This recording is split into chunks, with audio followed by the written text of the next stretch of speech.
प्यारे सज्जनों, कोई भी व्यक्ति कर्मों का फल प्राप्त किए बिना मुक्त नहीं हो सकता।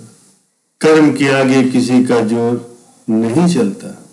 कर्म एक स्वतंत्र सत्ता है और प्राणियों को कर्म करने का स्वतंत्र हक है। कर्म फल भी कर्म के स्वभाव से ही प्राप्त होता है। कर्म का फल परमात्मा नहीं देता।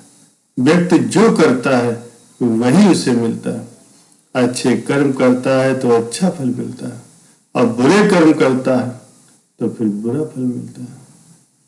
पका हुआ आम कभी कड़वा नहीं हो सकता, वो सदैव मीठा ही रहता है। इसी प्रकार से अच्छे कर्म का फल हमेशा सुखदायक होता है।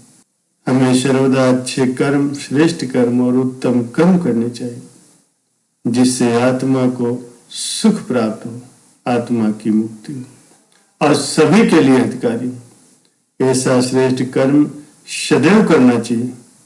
महापुरुष फरमाते हैं, कर्म करते जाओ और फल की इच्छा मत करो। अच्छे बुरे कर्मों का फल तुम्हें स्वयं ही प्राप्त होगा। इसी बात को भगवान बुद्ध कहते हैं कि अच्छे कर्मों का परिणाम अच्छा होता है और बुरे कर्मों का परिणाम बुरा ही होता है।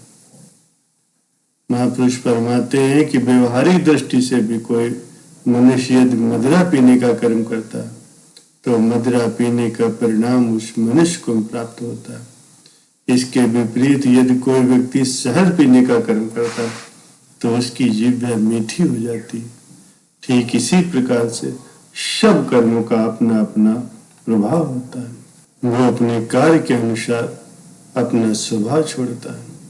प्रत्येक व्यक्ति को बुरे कर्मों का त्याग करना चाहिए और सदैव अच्छे कार्य करने चाहिए।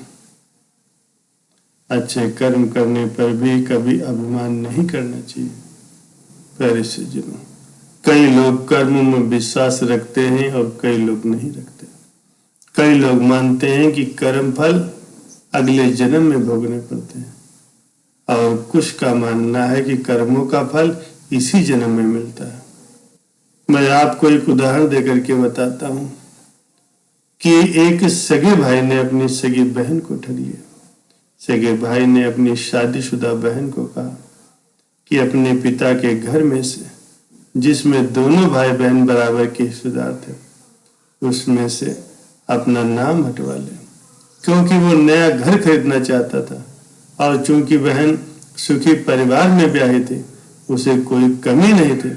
बहन ने भी भाई के प्रेम में आकर के उसकी बातों पर यकीन कर लिया। भाई ने कागजात ला करके बहन को दे दिए और बहन ने बिना देखे समझे उस पर हस्ताक्षर कर दिए। कुछ महीनों के बाद जब बहन के घर पुलिस आई तो सभी हक्के बक्के रह गए। पता चला कि भाई ने मकान के साथ साथ बैंक के लोन के कागजों पर भी हस्ताक्षर करवा लिए थे, जो कि जाहिरी तौर पर किसी ने नहीं चुकाया था। बहन के पति, उसके सास ससुर और घर वालों ने कठिन समय पर उसका साथ दिया। बहन बहुत सदमे में आ गए। उसने कई दिनों तक खाना भी ठीक से नहीं खाया और अपनी सेहत के प्रति भी लापरवाह हो गए। घर वालों के साथ कुछ समय के बाद सारी चीजें बेहतर हो गई, लेकिन बहन के दिल पर बहुत तगड़ा सदमा लगा। कुछ वर्षों के बाद पता चला कि उसका भाई दिवालिया हो गया। उसे कैंसर जैसा भयंकर रोग हो गया। सब कोशिशों के बाद भी वो बच न सका। आखिरी वक्त में बहन ने भाई से बात करना शुरू कर दिया था, क्योंकि बहन से भाई की बीमारी को सुन करके रहा नहीं गया, लेकिन फिर भी भाई चल बसा। ये बात सुन करके उसे बहुत दुख हुआ। आप आज के वक्त में चाहे जितने ताकतवर क्यों न हो, बेशक धनी और विद्वान क्यों न हो, अगर किसी तरह के घमंड में आकर के आपने किसी के साथ गलत कर दिया तो आप जाने अनजाने में उन बुरे कर्मों के फल को भोगने से बच नहीं सकते। जानबूझकर किसी को दिया गया दुख बहुत बुरे परिणाम लाता है। प्यारे सज्जनों, कुछ कर्मों का फल इस जन्म में और कुछ कर्मों का फल अगले जन्म में भोगना पड़ता है।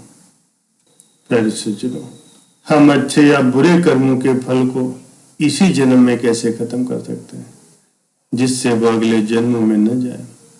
कि इस जन्म में कर्मों का खाता शून्य करने का तरीका है निष्काम कर्म।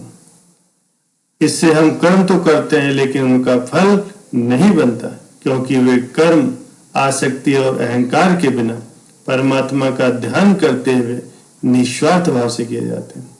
असलियत में हमारे अंदर चित्त नाम का एक सॉफ्टवेयर है जिसका काम है कर्म के हिसाब से फल देना, लेकिन इसकी खूबी है कि कर्म करने के बाद पता नहीं लगता कि इसका फल कब मिलेगा।